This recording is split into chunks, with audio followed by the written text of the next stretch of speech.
नमस्ते और स्वागत है। आज हम भारत की सोलर इंडस्ट्री की एक बहुत बड़े कंपनी वारी एनर्जीज के हालिया नतीजों की गहराई में उतरने वाले हैं। हाँ, बिल्कुल। तारीख है 22 जनवरी 2026 और कंपनी ने फिस्कल ईयर 2026 की तीसरी तिमाही के नतीजे अभी घोषित किए हैं। और हमारे पास उनकी इन्वेस्टर प्रेजेंटेशन और कॉन्फ्रेंस कॉल दोनों का पूरा ब्यौरा है। तो इन्हीं को खंगालकर हमारा मकसद ये समझना है कि वारी की इस जबरदस्त परफॉर्मेंस के पीछे असल में क्या है और ये जो वारी 2.0 विजन की बात हो रही है उसका असली मतलब क्या है। बिल्कुल।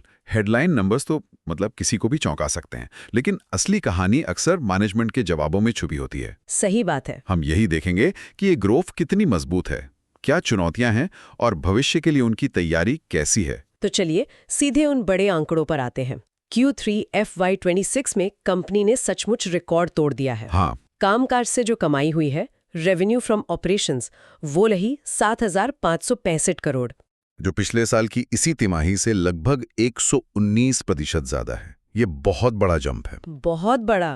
लेकिन कमाई तो एक बात है, मुनाफे का क्या? मुनाफे के आंकड़े तो कमाई से भी ज्यादा प्रभावशाली हैं। ऑपरेटिंग ईबिटा मतलब कामकाज से होने वाला मुनाफा, वो 1,928 करोड़ रुपए रहा। उसमें तो 167% की बढ़ोतरी हुई है। जबरदस्त। और इसका सीधा असर नेट प्रॉफिट पर दिखा, जो 1,106 करोड़ रहा। लेकिन मेरे लिए सबसे दिलचस्प आंकड़ा मार्जिन का है। हाँ, मार्जिन्स पर आना बहुत जरूरी था। बिल्कुल। देखिए, सोलर पैनल मैन्युफैक्चरिंग को अक्सर एक लो मार्जिन बिजनेस माना जाता है ना? हाँ, मतलब वॉल्यूम का खेल है। सही। ज्यादा बेचकर थोड़ा थोड़ा कमाना।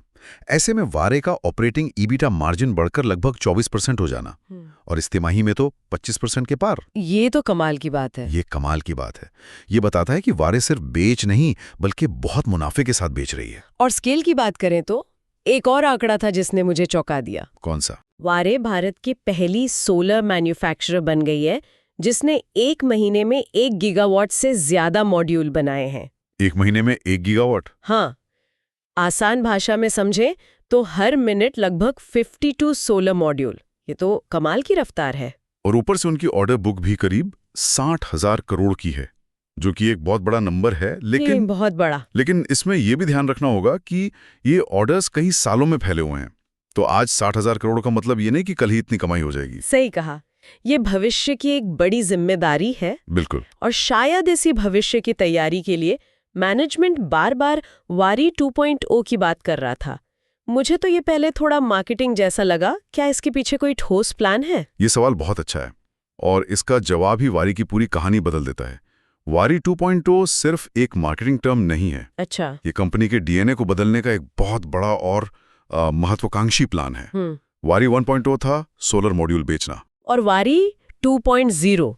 वारी 2.0 है एक पूरी तरह से इंटीग्रेटेड एनर्जी ट्रांजिशन प्लेटफॉर्म बनना। चलिए जरा ऐसे खोलकर समझते हैं। इंटीग्रेटेड प्लेटफॉर्म का क्या मतलब है? इसका पहला हिस्सा है बैकवर्ड इंटीग्रेशन, मतलब सोलर पैनल बनाने के लिए जो भी कच्चा माल लगता है वो सब खुद बनाना। जैसे पॉलीसिलिकॉन, वेफर्स। हाँ, पॉलीसिलिकॉन से लेकर वेफर्स, फिर सेल्स और आखिर में मॉड्यूल।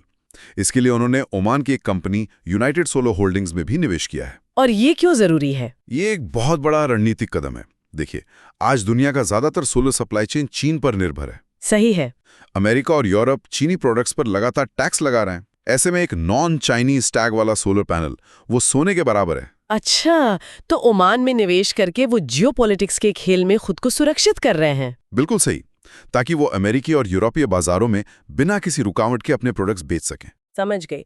तो ये तो हुई सप्लाई चेन की बात, लेकिन वारी 2.0 में इसके अलावा और क्या है? यहीं पर कहानी सबसे दिलचस्प हो जाती है। वारी अब कई नए बिजनेस वर्टिकल्स में भी उतर रही है। जैसे कि बैटरी स्टोरेज। FY28 तक 20 गीगावाट घंटे की लिथियम आयन बैटरी फैक्ट्री लगाने का प्लान है। ओके। इन्वर्टर्स, जिसकी 3 गीगावाट की फैक्ट्री गुजरात में शुरू भी हो चुकी है। ट्रांसफॉर्मर्स, और सबसे बड़ा दांव है ग्रीन हाइड्रोजन पर। मतलब ये कुछ ऐसा है कि कोई कार कंपनी सिर्फ कार न बनाकर टायर फैक्ट्री, स्टील प्लांट और पेट्रोल पंप का पूरा नेटवर्क भी खुद ही खड़ा कर दे। बिल्कुल सही एनालॉजी है। और ग्रीन हाइड्रोजन के लिए तो उन्हें सरकार से PLI स्कीम के तहत करीब 444 करोड़ रुपए की मदद भी मिली है। अच्छा। तो सीधे सीधे कहें तो वारी की कोशिश है कि ग्रीन एनर्जी की दुनिया में A से Z तक सब कुछ वो खुद बनाए। इस सब को देखते हुए मैनेजमेंट का आत्मविश्वास भी देखने लायक था। सीईओ अमित पेट्रनकर ने कॉन्फ्रेंस कॉल में साफ कहा। हाँ, वो काफी कॉन्फिडेंट लग रहे थे। उन्होंने कहा कि कंपनी फिस्कल ईयर 2026 के लिए अपने 5,500 से 6,000 करोड़ के ईबिटडा गाइडेंस को आसानी से पार कर लेगी। और उनका ये आत्मविश्वास खोखला नहीं लगता। जैसा हमने बात की, 60,000 करोड़ की ऑर्डर बुक उन्हें आगे का रास्ता साफ दिखाती है। ठीक है, तो आंकड़े शानदार हैं, भविष्य का प्लान बहुत बड़ा है और मैनेजमेंट कॉन्फिडेंट है, लेकिन एनालिस्ट का काम है मुश्किल सवाल पूछना। हाँ, और कुछ बहुत जरूरी सवाल पूछे भी गए। चलिए अब उन पर आते हैं। पहला सवाल था सेल यूटिलाइजेशन पर। एक एनालिस्ट ने पूछा कि आपकी सेल बनाने की फैक्ट्री को शुरू हुए 1 साल से ज्यादा हो गया है, फिर भी उसका यूटिलाइजेशन सिर्फ 56% क्यों है? ये एक बहुत वाजिब सवाल था। 56% का आंकड़ा किसी भी फैक्ट्री के लिए अच्छा नहीं माना जाता। बिल्कुल। मैनेजमेंट का जवाब भी काफी सीधा था। सीईओ ने माना कि सेल फैसिलिटी को पूरी क्षमता पर चलाना तकनीकी रूप से मुश्किल होता है। उन्होंने बताया कि तिमाही का औसत भले ही 56% हो, लेकिन तिमाही के अंत तक रन रेट 80-81% तक पहुंच गया था। 1 मिनट, ये 80% का रन रेट क्या रातों रात हो गया या ये धीरे धीरे हुआ है? मतलब क्या ये समस्या वाकई सुलझ गई है? आपकी चिंता सही है, और मैनेजमेंट ने इसे भी स्पष्ट किया। उन्होंने बताया कि ये एक क्रमिक सुधार है और अगले 3 महीनों में जब फैक्ट्री को G12R सेल्स बनाने के लिए अपग्रेड कर दिया जाएगा, तब यूटिलाइजेशन 90% के भी पार चला जाएगा। अच्छा। तो उनका कहना था कि शुरुआती दिक्कतें, जिन्हें टीथिंग प्रॉब्लम्स कहते हैं, वो अब खत्म हो चुकी हैं। ठीक है, लेकिन एक और डर जो हमेशा बना रहता है वो है लागत का। सोलर पैनल बनाने में सिल्वर जैसी महंगी धातु लगती है और उनके दाम बढ़ रहे हैं। हाँ, इससे मार्जिन पर असर पड़ सकता है। तो क्या इससे मुनाफे पर असर नहीं पड़ेगा? ये सवाल भी पूछा गया और इस पर सीएफओ सोनल श्रीवास्तव ने बहुत विस्तार से समझाया। उन्होंने कहा कि वारी कमोडिटी की कीमतों पर सट्टा नहीं लगाती। उनका मॉडल क्या है फिर? सीधा है। जब वे किसी ग्राहक से कोई बड़ा ऑर्डर बुक करते हैं तो उसी समय उसके लिए जरूरी सेल्स और दूसरे कच्चे माल की बुकिंग भी कर लेते हैं। अच्छा, तो वो कीमतों के उतार चढ़ाव के रिस्क से बच जाते हैं। बिल्कुल। और उन्होंने सिल्वर पर भी बताया कि वो एक मॉड्यूल की कुल लागत का 9% से भी कम हिस्सा होता है। तो मार्जिन पर कोई बड़ा खतरा नहीं है। उनका यही मानना है। चलिए अब एक बहुत ही पेचीदा मुद्दे पर आते हैं, यूएस मार्केट की रणनीति। वहां एंटी डंपिंग ड्यूटी और टैरिफ का एक पूरा जाल बिछा हुआ है। हाँ, वो बहुत कॉम्प्लेक्स मार्केट है। तो वारी इससे कैसे निपट रही है? मैनेजमेंट का जवाब दो तरफा था और बहुत स्मार्ट था।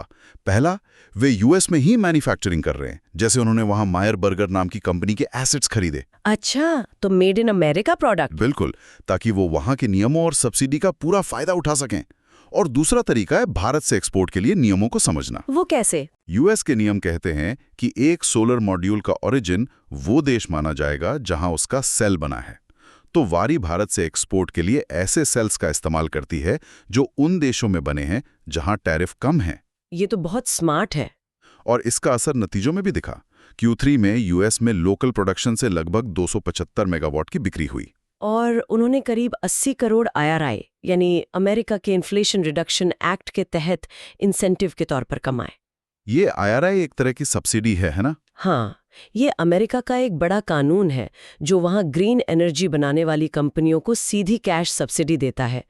तो वारे का यूएस में प्लांट लगाना उन्हें सिर्फ टैरिफ से नहीं बचाता, बल्कि सीधे सीधे कैश कमाने का मौका भी देता है। एक आखिरी सवाल जो एनालिस्ट्स के मन में था, वो था भारत में ओवर कैपेसिटी का डर। हाँ, कि इतनी सारी कंपनियां फैक्ट्रियां लगा रही हैं, तो क्या डिमांड उतनी होगी? वही एक एनालिस्ट ने चिंता जताई कि FY29 तक भारत में 140 गीगावाट की सेल बनाने की क्षमता हो जाएगी। क्या बाजार में इतनी डिमांड होगी? इस पर मैनेजमेंट का नजरिया काफी आशावादी था। उनका मानना है कि भारत में भी रिटेल और CNI मतलब कमर्शियल और इंडस्ट्रियल सेगमेंट में डिमांड की सिर्फ सतह को खुरचा है। अच्छा, मतलब असली क्रांति तो अभी शुरू होनी है। हाँ, छोटे उद्योगों और घरों की छतों पर सोलर लगना अभी बहुत बाकी है। साथ ही उनका कहना था कि भारत की क्षमता का एक बड़ा हिस्सा एक्सपोर्ट के लिए तैयार किया जा रहा है। तो कुल मिलाकर कहें तो वारी एनर्जीज अपने कोर सोलर बिजनेस में हर मोर्चे पर बेहतरीन प्रदर्शन कर रही है। सही बात है, सेल्स, प्रॉफिट, मार्जिन, सब कुछ। और इसके साथ ही वो वारी 2.0 के जरिए पूरे ग्रीन एनर्जी इकोसिस्टम के लिए एक वन स्टॉप शॉप बनने की आक्रामक तैयारी में है। बिल्कुल, वे सिर्फ पुर्जे नहीं बनाना चाहते, वे पूरा इकोसिस्टम बनाना चाहते हैं। और यहीं से एक ऐसा विचार निकलता है जिस पर आगे सोचना चाहिए। बताइए। कॉन्फ्रेंस कॉल में मैनेजमेंट में कई बार इस बात का जिक्र किया कि भारत में रिन्यूएबल एनर्जी को अपनाने की रफ्तार कभी-कभी टेक्नोलॉजी से नहीं बल्कि जमीन और ग्रिड कनेक्टिविटी की समस्याओं की वजह से धीमी हो जाती है। ये तो एक बहुत बड़ी समस्या है। और वारी अपने पावर इंफ्रास्ट्रक्चर बिजनेस के जरिए इसी समस्या को सुलझाने की कोशिश कर रही है। उन्होंने बताया कि उनके पास पहले से ही 6.1 गीगावाट की ग्रिड कनेक्टिविटी और हजारों एकड़ जमीन सुरक्षित है। ये तो एक बहुत बड़ा एडवांटेज है। यही असली सवाल है। वारी के शानदार आंकड़े भले ही आज मैन्युफैक्चरिंग से आ रहे हों, लेकिन क्या उनका असली भविष्य और सबसे बड़ा कॉम्पिटिटिव एडवांटेज पैनल बनाने में नहीं, बल्कि उन पैनल्स को लगाने के लिए जरूरी जमीन और ग्रिड कनेक्शन को सुरक्षित करने में है? मतलब क्या असली बाधा टेक्नोलॉजी होगी या जमीन और इंफ्रास्ट्रक्चर? बिल्कुल। और क्या वारी खुद को एक मैन्युफैक्चरर के तौर पर नहीं, बल्कि इस देश की सबसे बड़ी इंफ्रास्ट्रक्चर पहेली को सुलझाने वाली कंपनी के तौर पर तैयार कर रही है? ये वाकई सोचने वाली बात है कि क्या वारी का असली बिजनेस कुछ और ही है जो अभी सतह पर नहीं दिख रहा। इस पे जरूर सोचिएगा। अगली बार तक के लिए इजाजत दीजिए।